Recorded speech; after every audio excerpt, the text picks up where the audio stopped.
Today, Deputy Secretary Sanders was talking about the firing of Comey 2 days ago. And I was thinking about Spicer and how he's the star of this new Where's Waldo book because I've been wondering what happened to him, especially given that he was such an animated character. And I realized that part of the reason I even noticed his absence was that he messed up so much and was in the news over messing up so much and so badly that it was reported and he became a household name. He had 60% name recognition. And I thought about his predecessors, and I thought more so about who can I name of his predecessors? Who can I just off the top of my head go, oh yeah, I remember that guy. He was the press secretary before Spicer, and with the exception of Perry Salinger and James Brady, can't think of anybody.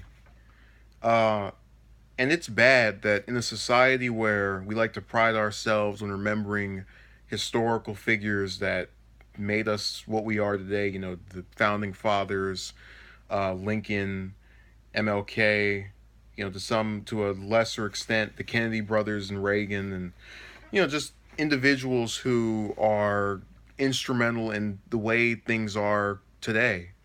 It's sad that I could not recall anyone before him with the exception of those two I mentioned because they were involved with the individuals I just mentioned. So they're famous by association. While he himself is carving out a name, not because he's some great, wonderful guy or he's such a renowned individual as to have that position, it has entirely to do with him messing up and to some extent being one of the worst people to have had that position because you're just supposed to be a talking point when you're press secretary for whatever president you're serving under and their ambitions. And he's done more than that, and unfortunately, that's not in a good way. So that's that. Do I think he should be fired?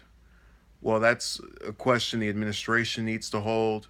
I think he distracts from many of the problems that Trump has, and for that reason Trump keeps him on because he doesn't want anyone to actually think about him and keep their focus on him. And we're supposed to be too busy wondering what this cabinet member said, and oh, yesterday the votes got booed at Bethune-Cookman. So yeah, I think we need to have some level of evaluation of ourselves, that a person can become famous just by doing things that are either questionable or downright bad. And that's how he's acquired the level of notoriety that he has, unfortunately.